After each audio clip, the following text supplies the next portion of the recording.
नमस्कार सभी को, मैं अनिल बेनीवाल अवर्स एजुकेशन के इस प्लेटफॉर्म पर आप सभी का स्वागत करता हूं। तो अपना India GK, world GK, static GK के मोस्ट इंपोर्टेंट क्वेश्चन जो उसकी सीरीज को कंटिन्यू करते हैं। और आज का पहला क्वेश्चन, यूएनओ के सुरक्षा परिषद में कितने आपके स्थायी सदस्य? यूएनओ यानी यूनाइटेड नेशन ऑर्गेनाइजेशन, इसकी स्थापना आपकी कब होती है? 24 अक्टूबर 1945 को। और इसीलिए 24 अक्टूबर को कौन सा दिन मनाया जाता है? यूएन डे के रूप में इसको मनाते हैं।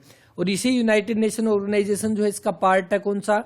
यूनाइटेड नेशन सिक्योरिटी काउंसिल यानी UNSC, United nation security council यानी कि सुरक्षा परिषद। इसमें कितने स्थायी सदस्य है? तो बिल्कुल इसमें टोटल जो वो होते हैं 15 सदस्य, जिसमें से 5 आपके कौन से होते हैं? 5 आपके स्थायी सदस्य, जिसको परमानेंट मेंबर बोलते हैं, और 10 आपके अस्थायी सदस्य, और 5 स्थायी 10 अस्थायी। और भारत कौन सा है? तो भारत इसका एक अस्थायी सदस्य है। यानी कि आपसे पूछ ले कि भारत जो आपके यूनाइटेड नेशन सिक्योरिटी काउंसिल है इसका कौन सा सदस्य है, तो वो एक अस्थायी सदस्य है। और अस्थायी सदस्य जो इनको चुना जाता है कितने साल के लिए? 2 साल के लिए जो वो इनको चुना जाता है, 2 साल के लिए। और ये तो आपके हो ही गए परमानेंट।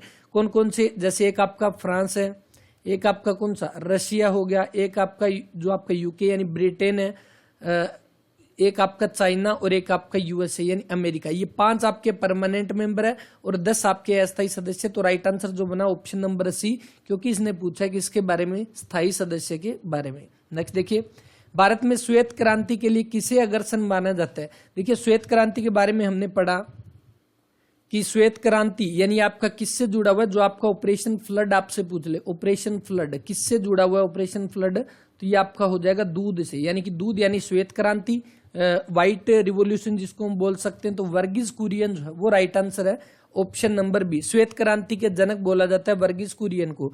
और वहीं स्वामीनाथन जो है, एमएस स्वामीनाथन, इनको बोला जाता है किसके लिए? तो भारत में हरित क्रांति के जनक किसको बोलते हैं? भारत में हरित क्रांति के जनक जो वो बोला जाता है एमएस स्वामीनाथन को। इसके बाद नेक्स्ट क्वेश्चन देखिए, राजा रवि वर्मा जो है वो किससे संबंधित है? तो राजा रवि वर्मा एक क्या है? एक पेंटर है। तो राइट आंसर जो बना चित्रकार, ऑप्शन नंबर ए। इसके बाद नेक्स्ट देखिए, डैश को भारत के संविधान का वास्तुकार माना जाता है। तो भारत का संविधान के वास्तुकार किसको बोलते हैं? तो भीमराव अंबेडकर, डॉक्टर भीमराव अंबेडकर को जो है वो बोला जाता है। तो राइट आंसर जो बना ऑप्शन नंबर सी। और डॉक्टर भीमराव अंबेडकर जो है इनको आपका 1990 के अंदर इनको किससे सम्मानित किया गया? भारत रत्न से इनको सम्मानित किया गया, मरणोपरांत, यानी मरने के बाद इनको भारत रत्न से जो वो सम्मानित किया गया डॉक्टर भीमराव अंबेडकर को। भारत का संविधान जो है इसको बनने में लगभग कितना टाइम लगा? 2 साल 11 महीने और 18 दिन। 2 साल 11 महीने और 18 दिन जो है टोटल टाइम लगा था। और संविधान बनकर जो है कब तैयार हो गया था? 26 नवंबर 1949 को जो है वो बनकर तैयार हो गया था। और आपसे ये पूछ ले कि लागू कब हो गया था? तो लागू आपका हो गया था कब? 26 जनवरी 1950 को। अब यहाँ पे इंपॉर्टेंट क्वेश्चन कौन सा बन सकता है? तो देखिए, 26 नवंबर 1949 को भारतीय संविधान आपका जो है बनकर तैयार हुआ। अगर ऑप्शन के अंदर आपको ये पूछ ले कि भारत का संविधान लागू कब हुआ, और आपके सामने ऑप्शन 26 जनवरी 1950 ना हो, तब हम किसको टिक करेंगे? 26 नवंबर 1949 को करेंगे। क्यों? क्योंकि जैसे ही भारत का संविधान 26 नवंबर 1949 को बनकर तैयार हुआ, और इसके बनने के बाद ही यहाँ इसमें से टोटल 15 अनुच्छेद ऐसे थे, टोटल 15 अनुच्छेद, जो क्या है टोटल 15 अनुच्छेद जिनको उसी समय जो है वो लागू कर दिया गया। यानी कि अगर ऑप्शन के अंदर आपको 26 जनवरी 1950 ना दिया हो तो हम कर सकते हैं बिल्कुल 26 नवंबर 1949, क्योंकि जैसे ही भारत का संविधान बनकर तैयार हुआ उसमें से टोटल आपके 15 अनुच्छेद ऐसे थे जिनको एट ए टाइम उसी टाइम जो वो लागू कर दिया। अब क्वेश्चन कैसे बन सकता है? आपसे ये पूछ लेगा, 4 ऑप्शन दे देगा कि इनमें से कौन सा अनुच्छेद जो है जो आपका 26 नवंबर 1949 को लागू हुआ था। तो इनमें आप ध्यान रख लेना। जैसे आर्टिकल की बात करते हैं, आर्टिकल कौन कौन से? 5 हो गया, 6, 7, 8, 9। तो 5 तो ये लगातार आपके आर्टिकल जिनको आपका कब? तो 26 नवंबर 1949 को लागू कर दिया गया। इसके बाद आपका कौन सा? आर्टिकल 60 है। इसके बाद 324, इसके बाद 366, इसके बाद 367, 379, 380, और उसके बाद 388 हो गया। इसके बाद 391, 392 हो गया, और 393। टोटल कितने? 5 तो ये हो गए। उसके बाद 3 और 2, 5 ये हो गए, और टोटल 5 ही हो गए। ठीक है, तो ये टोटल आपके कितने, तो टोटल 15 आर्टिकल, ये वो आर्टिकल है जो आपके 26 जनवरी 1950 को ना होकर उसी दिन इनको जो वो लागू कर दिया गया 26 नवंबर 1949। इंपॉर्टेंट क्वेश्चन बनेगा। और एचएसएससी ने अभी पूछा था कि कितने अनुच्छेदों को लागू किया था, वो किया था 15 अनुच्छेद को लागू। और 26 नवंबर को कौन सा दिन मनाते हैं, ये भी क्वेश्चन पूछा गया है। कॉन्स्टिट्यूशन डे के रूप में मनाते हैं, यानी कि संविधान दिवस के रूप में जो वो मनाया जाता है 26 नवंबर को। इसके बाद नेक्स्ट क्वेश्चन जो दिया गया कि इस राज्य में विश्व प्रसिद्ध अजंता गुफाएं हैं। तो अजंता और एलोरा की जो गुफाएं हैं वो कहां पर है, ये है औरंगाबाद के अंदर। कहां पर है, औरंगाबाद। और औरंगाबाद कहां पर है, ये है महाराष्ट्र के अंदर। तो right answer option number B. Ajanta में टोटल कितनी गुफाएं, तो टोटल 29। एलोरा में कितनी हो जाएगी, तो एलोरा में लगभग आपकी 34 गुफाएं जो है वो एलोरा के अंदर हो जाएगी। इसके बाद नेक्स्ट, मृत सागर जो है वो कहां पर स्थित है। मृत सागर जिसको हम क्या बोलते हैं, डेड सी के नाम से हम जानते हैं, डेड सी। अब ये आपका कहां पर मौजूद है, तो ये आपका हो जाएगा इजराइल, यानी कि इजराइल है ना, इजराइल। तो इजराइल और आपका कौन सा, जॉर्डन। इजराइल और जॉर्डन जो है इनके बीच में आपका पड़ता है कौन सा, डेड सी जिसको हम बोल सकते हैं, और मृत सागर जिसको बोला जाता है। और आपसे ये पूछ ले कि सबसे गहरी खारे पानी की झील, तो सबसे गहरी खारे पानी की झील आपसे पूछ ले तो वो भी कौन सी हो जाएगी, वो भी आपकी यही डेड सी, मृत सागर जो है वो हो जाएगी। अगर आपको तैरना नहीं आता और अगर आप तैरना चाहते हो तो एक बार यहाँ जरूर चले जाना, क्योंकि इसके पानी में इतनी सैलिनिटी है, इतना ज्यादा इसके अंदर नमक है, इतना ज्यादा खारा पानी है इसके अंदर कि इसके अंदर कोई भी नहीं डूबता। अगर आपको तैरना भी नहीं आता तो भी पानी के ऊपर ऑटोमेटिक इसके अंदर आ जाते हैं। ठीक है, तो अपना राइट आंसर जो बना ऑप्शन नंबर बी, इजराइल। यहाँ पे इजराइल जो इसकी कैपिटल कौन सी है, तो इसकी कैपिटल यरूशलेम जो है वो हो जाएगी। यरूशलेम इजराइल की कैपिटल हो जाएगी। फिलीपींस जो है इसकी राजधानी कौन सी है, मनीला जो है वो किसकी, फिलीपींस की राजधानी हो जाएगी। इसके बाद नेक्स्ट, स्वतंत्रता के बाद भारत के प्रथम गवर्नर जनरल कौन बने थे। तो स्वतंत्रता के बाद जैसे ही आपका माउंटबेटन योजना आई थी, आपको यह पता है ना, माउंटबेटन योजना के बारे में हमने पढ़ा था कब, 3 जून 1947। 3 जून 1947 को माउंटबेटन योजना आई थी। और ये किसने जारी किया, इसने माउंटबेटन ने ही इसको जारी किया था।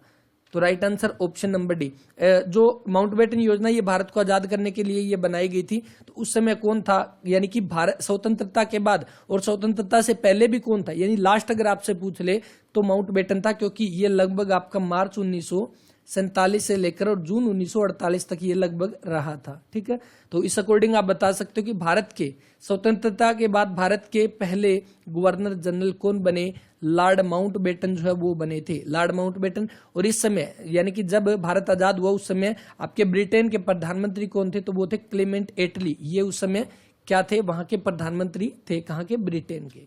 इसके बाद नेक्स्ट जो दिया गया, और हाँ यहाँ पर देखो जैसे हमने बात किया ना, ये स्वतंत्रता के बाद भारत के पहले, ये तो भारत के पहले हो गए, लेकिन अगर आपसे ये पूछ ले कि स्वतंत्रता के बाद पहले भारतीय, क्योंकि ये तो अंग्रेज थे, पहले भारतीय जो वो कौन बने थे, पहले भारतीय व अंतिम भारतीय कौन बने थे, तो वो कौन बने थे, वो थे आपके सी राजगोपालाचारी जो है वो बने थे। तो ये भी ध्यान रख लेना।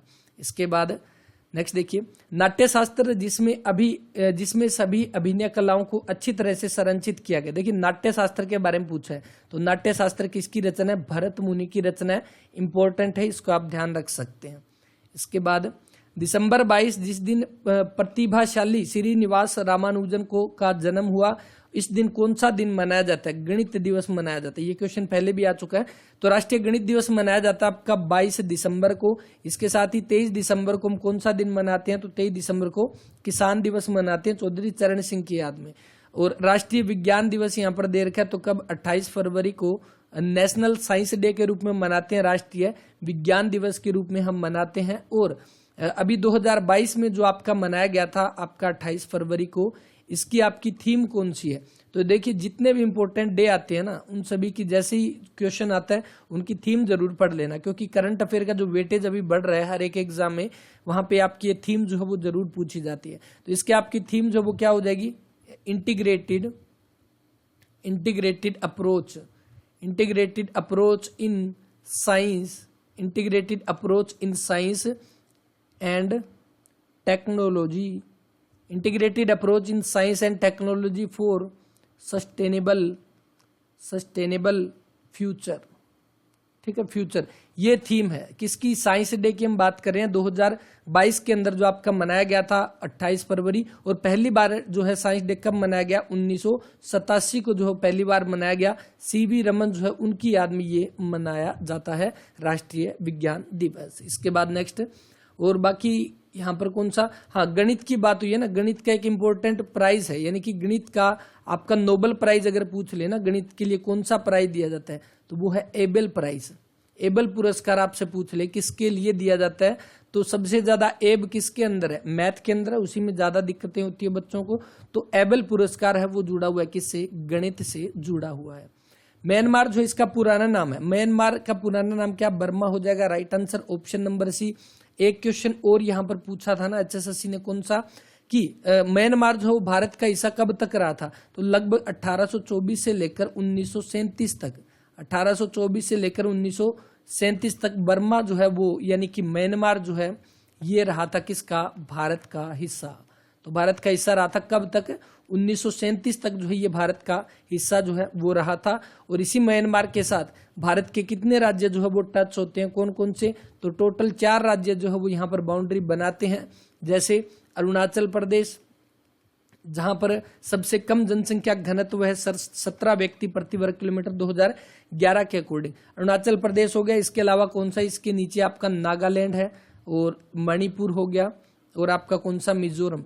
ये 4 जो है वो आपके राज्य है भारत के जो म्यांमार के साथ आपके टच होते हैं। भारत का सबसे, अब आप देखो अरुणाचल प्रदेश के साथ टच होता है तो आप बता सकते हो कि म्यांमार भारत में कहां पर है, तो ये आपके भारत में पूर्वी साइड में आपका जो है वो म्यांमार हो जाएगा।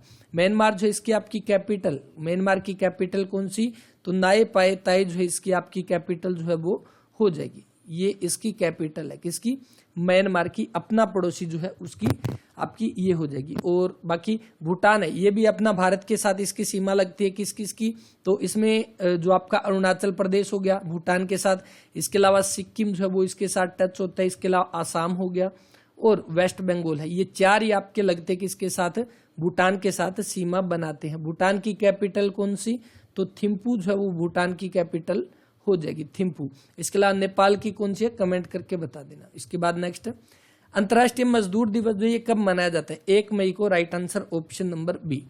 इसके बाद नेक्स्ट, गोवा राज्य में कितने जिले हैं, तो गोवा जो है वो आपका, गोवा राज्य है जो भारत का सबसे छोटा राज्य है, इसमें आपके कितने पूछे गए, कितने जिले हैं, तो इसके अंदर आपके 2 जिले हैं। जिले कितने हैं गोवा राज्य में, टोटल 2 जिले हैं। राज्यसभा की सीट कितनी है गोवा के अंदर, वो है 1। लोकसभा की सीट कितनी है, तो 2 राज्य आपके 2 जिले हैं, तो 2 यहाँ पर क्या लोकसभा की सीट हो जाएगी। विधानसभा की सीट कितनी है, तो 40 सीट जो है वो विधानसभा की अभी वर्तमान में हो जाएगी। और आज 2022 अप्रैल जो है लास्ट डे आज, तो अब गोवा के अंदर आपके अभी वर्तमान के अंदर सीएम कौन है, तो प्रमोद सावंत जो है वो भी वर्तमान के अंदर क्या है, सीएम है किसके, गोवा के, तो ये ध्यान रख सकते हैं।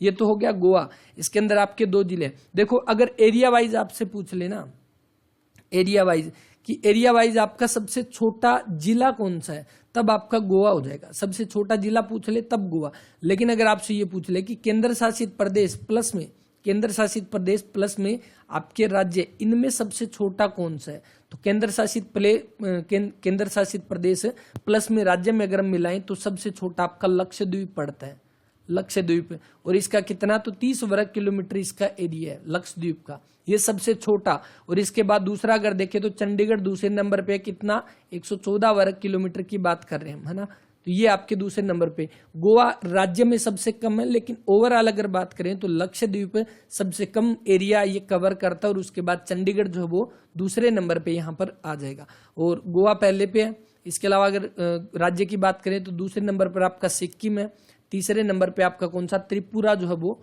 तीसरे नंबर पे आ जाएगा एरिया वाइज।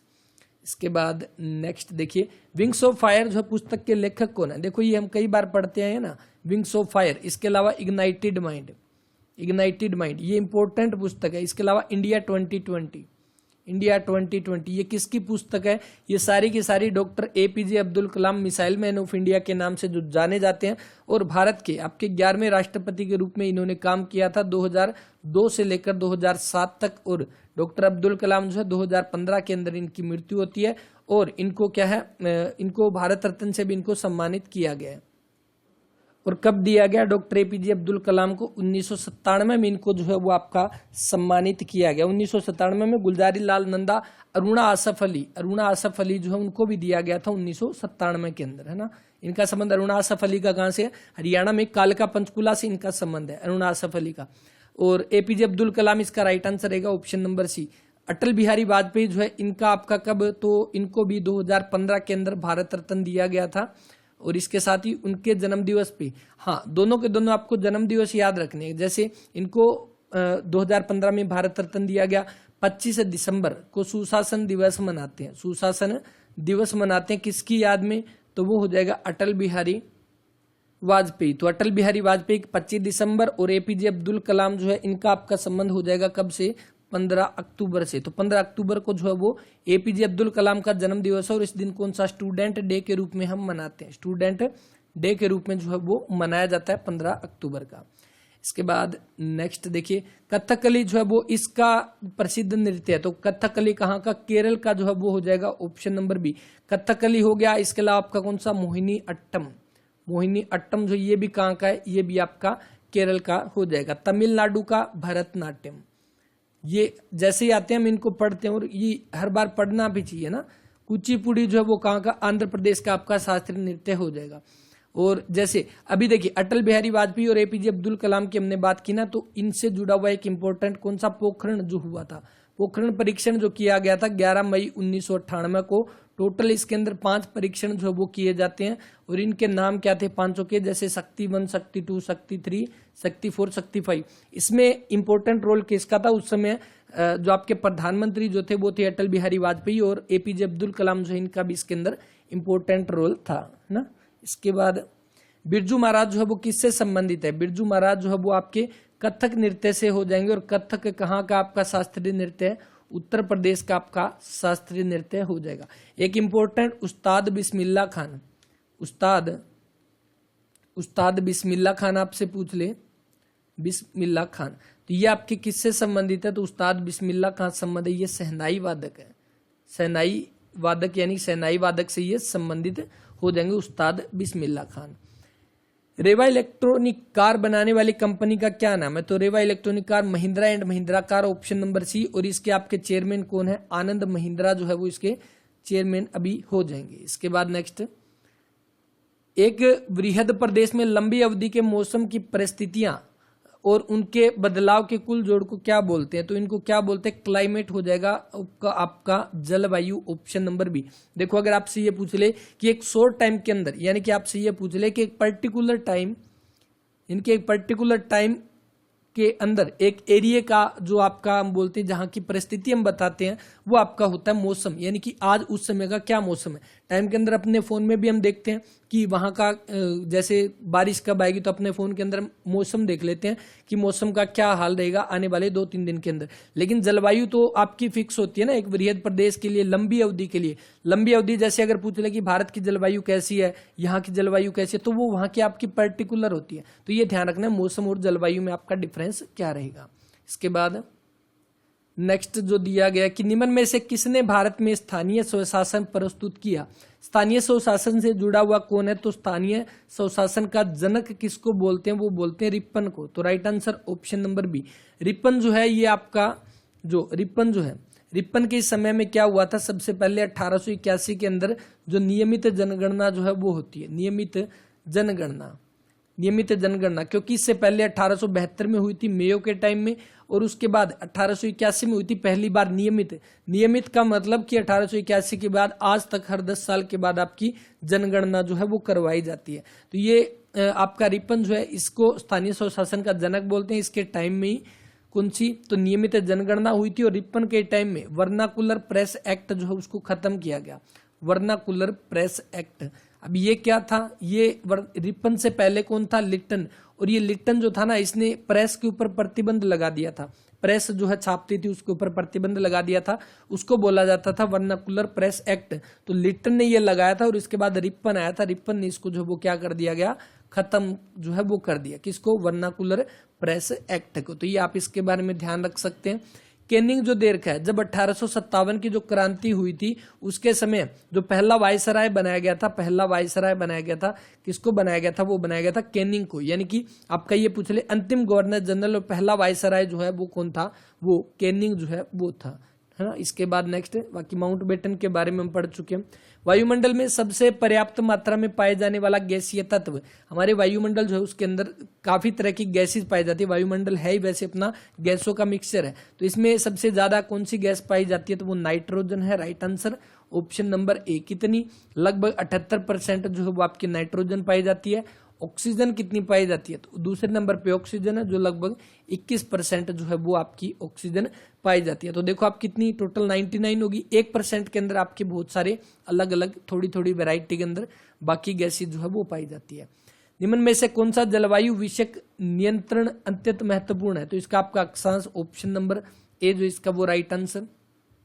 भारत के राष्ट्रपति का चुनाव होता है, तो भारत के राष्ट्रपति जो है उसका आपका कार्यकाल कितना होता है? 5 साल का कार्यकाल होता है। 5 साल जो है उसका क्या होता है? टर्म होती है। और ये कार्यकाल किसमें दिया गया? आर्टिकल 56 के अंदर दिया गया। भारत का राष्ट्रपति का कार्यकाल 5 साल का होगा, ये दिया गया आर्टिकल 56 के अंदर। उसके बाद उसको ये तो फिक्स नहीं है ना 5 साल रह सकता है, क्योंकि राष्ट्रपति को उससे पहले भी हटाया जा सकता है। कैसे? महाभियोग से। अब महाभियोग लगाकर हटाया जा सकता है पहले भी, और महाभियोग किस आर्टिकल के तहत है? आर्टिकल 61 के अंतर्गत है। अगर राष्ट्रपति को पहले हटा दिया जाता है या उसके टाइम जो है 5 साल पूरे हो जाते हैं, तो उसके आने वाले 6 महीने के अंदर, आने वाले 6 महीने में जो चुनाव होना जरूरी है।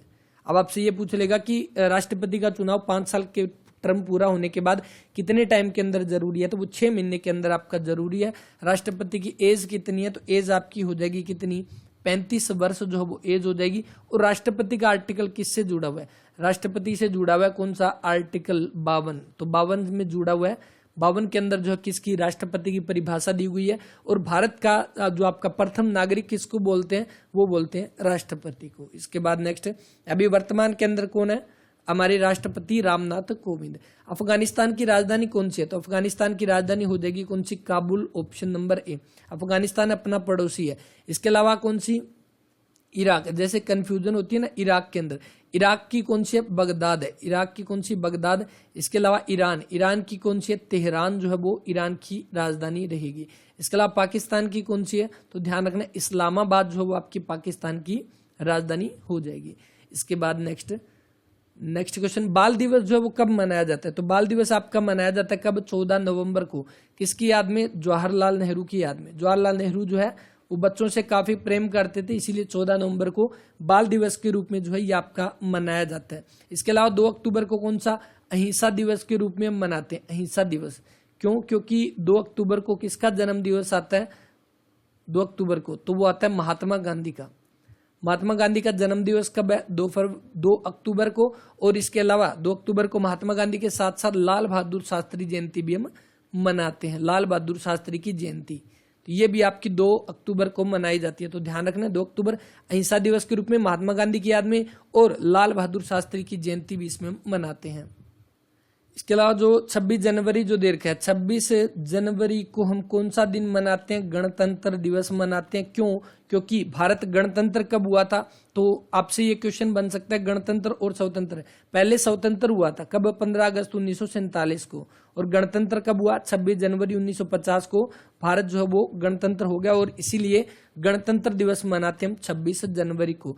30 जनवरी 1948 को किसकी हत्या कर दी जाती है? महात्मा गांधी की हत्या कर दी जाती है। देखो 2 अक्टूबर आ गया महात्मा गांधी का जन्म दिवस, यहाँ पर 30 जनवरी भी आ गया, जो कि महात्मा गांधी की हत्या जो वो कर दी जाती है नथुराम गोडसे के द्वारा। और उसके बाद नथुराम गोडसे को अंबाला जेल के अंदर यहाँ पर फांसी जो है वो दे दी जाती है। राज्य एक आवश्यक बुराई है, यह मत किससे संबंधित है? व्यक्ति परक से संबंधित है। इसका देख लेना ऑप्शन नंबर ए। इसके बाद भारत के उपराष्ट्रपति को किसके द्वारा चुना जाता है? तो भारत के उपराष्ट्रपति, अभी राष्ट्रपति की हमने बात की, उपराष्ट्रपति का आर्टिकल कौन सा है? तो आर्टिकल दिया गया 63 के अंदर। आर्टिकल 63 के अंदर उपराष्ट्रपति का वर्णन है। और उपराष्ट्रपति जो है ये क्या होता है?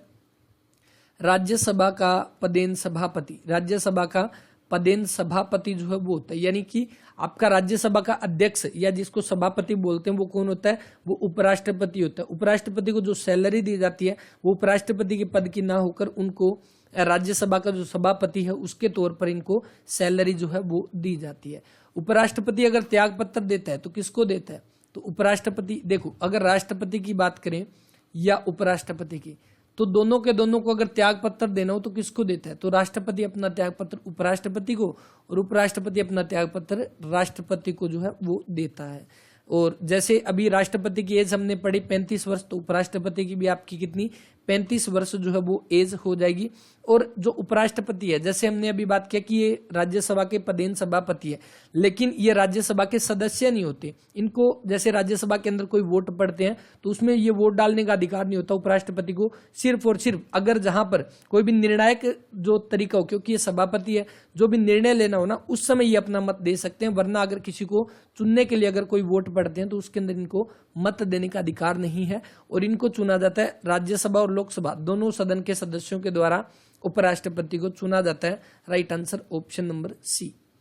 इसके बाद आईएएस जो है इसका पूर्ण विस्तार क्या है, आईएएस, तो इसकी क्या हो जाएगी, Indian administrative service. Right answer option number ए, ये तो होगी आईएएस की।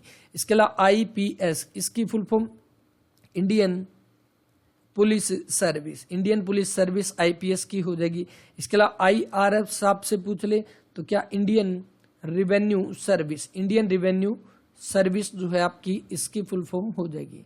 ये ध्यान रख लेना, ऑप्शन नंबर ए आईएएस इंडियन एडमिनिस्ट्रेटिव आपका सर्विस राइट आंसर। इसके बाद नेक्स्ट श्रीनिवास रामानुजन क्या थे, देखो अभी हमने बात की ना जो इनके ऊपर गणित दिवस मनाते कब, 22 दिसंबर को, तो ये आपका गणितज्ञ ऑप्शन नंबर बी। इसके बाद कौन से जलवायु कटिबंध में कम वर्षा अति अस्थिर और अविश्वसनीय होती है, मध्य अक्षांश पश्चिमी महाद्वीपीय मात्रा। इसके बाद आदिमानव ने पहले क्या सीखा था, तो आदिमानव जो उन्होंने पहले क्या सीखा था, तो देखो सबसे पहले उन्होंने आग जो जलाई थी, जो पत्थरों को टकराने से जो आग जलाई गई थी, तो इससे option number D. Next question जो दिया गया, ग्राम पंचायत जो इसका आपका कार्यकाल कितना होता है, देखो शेरशाह सूरी ने 1540 में किस मुगल शासक को भारत से भागने पर विवश कर दिया था, तो जिस समय शेरशाह सूरी था ना उस समय जो दिल्ली सल्तनत पर, यानी उस समय कौन था, तो मुगल वंश चल रहा था। और इस मुगल वंश के अंदर कौन शासन जो वो शासन कर रहा था, क्योंकि 1530 के अंदर जो है बाबर मर जाता है, इसके बाद इसका बेटा आता है जो कौन सा, हुमायूं था। अब हुमायूं जो था उसका युद्ध होता है किसके साथ, शेरशाह सूरी के साथ। कौन कौन से युद्ध होते हैं इंपॉर्टेंट, सबसे पहला 25 जून 1539 को कौन सा युद्ध होता है, चौसा का युद्ध। और ये चौसा का युद्ध जो होता है इसके अंदर जो शेरशाह सूरी जो है ये किसको हरा देता है, हुमायूं को यहाँ पर हरा देता है। तो पहला युद्ध हो गया जिसमें हुमायूं हार जाता है। उसके बाद दूसरी बार 1540 के अंदर दोबारा से अगले ही साल 15 मई 1540 के अंदर दूसरा युद्ध होता है जिसको हम बोलते हैं बिलग्राम का युद्ध या कन्नौज का युद्ध, बिलग्राम या कन्नौज का युद्ध बोला जाता है। और इसके बाद इस युद्ध में भी कौन हार जाता है, इस युद्ध में भी हुमायूं जो है वो हार जाता है। पहले युद्ध में भी हुमायूं हारा, दूसरे में भी हार गया, लेकिन दूसरे में हारने के बाद वो दिल्ली की गद्दी छोड़कर भाग जाता है और शेरशाह सूरी जो है वो दिल्ली की गद्दी पर आकर बैठ जाता है। शेरशाह सूरी ने लगभग 1540 से लेकर 1545 तक जो है वो शासन किया था दिल्ली के गद्दी के ऊपर। क्यों, क्योंकि 1545 के अंदर जो है वो शेरशाह सूरी जो है इसकी मृत्यु हो जाती है और इसके बाद इसके वंशज आते हैं। और बाद में ये तो होगी, देखो ये तो मर गया ना शेरशाह सूरी 1545 के अंदर, बाद में इसका उत्तराधिकारी जो आता है वो होता है सिकंदर सूरी। और सिकंदर सूरी जब दिल्ली की गद्दी पर था तो इसके साथ युद्ध करता है कौन, 1555 के अंदर हुमायूं वापिस आता है और ये युद्ध करता है कौन सा, सरहिंद का युद्ध। और ये सरहिंद का युद्ध जो ये करता है उसके बाद 1555 में जीत जाता है कौन, हुमायूं। और ये किसको, सिकंदर सूरी को ये हरा देता है और दोबारा से दिल्ली की गद्दी पर बैठ जाता है। और उसके बाद 1556 में युद्ध किया और अगले साल नए साल के दिन 1 जनवरी 1556 को जो है 1556 को ये पुस्तकालय की सीढ़ियों से गिरकर मर जाता है हुमायूं। और उसके बाद दिल्ली की गद्दी पर आकर कौन बैठता है, हेमू। जैसे हमने पढ़ा था ना सेकंड जो पानीपत की लड़ाई हुई थी उससे पहले की बात है। तो इसके अकॉर्डिंग देखो शेरशाह सूरी जो 1540 में किस मुगल शासक को भारत से भगाने पर विवश किया, हुमायूं को जो है वो भाग जाता है और ये अपने दोस्त जो है राणा वीर साल के महल में जाकर वहां पर छुप जाता है। वहीं पे इसने शादी की, वहीं पे अकबर का जन्म होता 1542 के अंदर। इसके बाद नेक्स्ट ग्राम पंचायत का कार्यकाल कितना होता है? ग्राम पंचायत जो कि सबसे निम्न स्तर की आपकी इकाई ग्राम पंचायत, कार्यकाल कितना? 5 साल का होता है। और ग्राम पंचायत की जो है बैठक कितनी होती है? साल के अंदर 2 बैठक होती है। कब कब 2 बैठक? तो एक तो आपकी 13 अप्रैल को और दूसरी कब? 2 अक्टूबर को। 13 अप्रैल और 2 अक्टूबर को साल में 2 बैठक होती है ग्राम पंचायत की। और ग्राम पंचायत के अंदर एक सरपंच होता है ना, एक सरपंच। और पंच कितने होते हैं? तो पंच आपसे पूछ ले कि मिनिमम कितने होते हैं और मैक्सिमम कितने होते हैं। तो अगर आपके पंच, अगर देखो, अगर मिनिमम आपसे पूछ ले तो मिनिमम 6 पंच होनी चाहिए, मैक्सिमम आपसे पूछ ले 20। अगर 6 से कम वहां पर पंच चुने जाते हैं तो वो मतलब कि उसको दूसरे गांव में मिलाकर उस पंचायत के अंदर उसको मिलाया जाता है। तो इस तरह से होता है। तो राइट आंसर जो बना, ग्राम पंचायत का कार्यकाल 5 वर्ष, ऑप्शन नंबर बी। भूदान आंदोलन जो है ये आपका कब शुरू हुआ? तो भूदान आंदोलन जो है जिसके अंदर आपका क्या है, भूमि को दान करने के लिए आंदोलन चलाया गया था। किसके द्वारा? ये भूदान आंदोलन विनोबा भावे के द्वारा। तो विनोबा भावे ने जो है ये आंदोलन चलाया था जिसको बोला जाता है भूदान आंदोलन। और कब इसको चलाया गया था? 18 अप्रैल 1951 को जो है ये आंदोलन आपका चलाया जाता है। ये आपको ये ना दिया हो तो 1951 भी ध्यान रख सकते हैं। 1951 के अंदर भूदान आंदोलन जो है ये शुरू किया जाता है। और ये कहाँ से शुरू होता है? तो ये तेलंगाना के आपके पोचमपल्ली गांव से, तेलंगाना के पोचमपल्ली गांव में जो है इनको सबसे पहले भूमि जो वो दान में मिली थी। और इसीलिए यहाँ से जो आपका आंदोलन शुरू होता है जो कि भूदान आंदोलन बोलते हैं। हरियाणा की तरफ से इसमें भाग लेने वाले आपके व्यक्ति थे कौन? भाई परमानंद ने इसी आंदोलन के अंदर भाग लिया था। ये क्वेश्चन HSSC का फेवरेट था। इस बार की बात करें या वैसे भी पहले भी एग्जाम के अंदर ये पूछा जा चुका है। Right answer option number C. 9 दिसंबर 1946 को एक इंपॉर्टेंट घटना होती है। कौन सी? संविधान सभा की प्रथम बैठक। संविधान सभा की प्रथम बैठक आपसे पूछे कब हुई? तो वो 9 दिसंबर 1946 को हुई। और इस बैठक के अंदर, ये प्रथम बैठक थी क्योंकि इसके अंदर कोई अध्यक्ष नहीं था, पहली बैठक ही थी, तब तक अध्यक्ष बनाया नहीं गया था। तो इसमें आपका अध्यक्ष जो वो किसको बनाया गया? तो यहाँ पर देखा गया कि सबसे बुजुर्ग व्यक्ति जो थे वो थे सच्चिदानंद सिन्हा। और इन्हीं सच्चिदानंद सिन्हा को जो है वो बना दिया गया इसका अध्यक्ष। 2 दिन के बाद दोबारा बैठक होती है। कब? 9 के बाद आपकी 11 दिसंबर को। कब?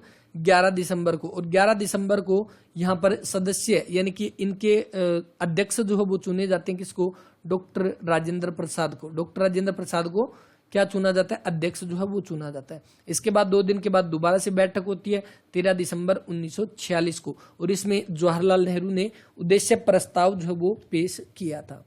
इसके बाद जो प्रगति की अवधारणा डैश की संकल्पना के साथ जुड़ी है? सामाजिक परिवर्तन, ऑप्शन नंबर ए।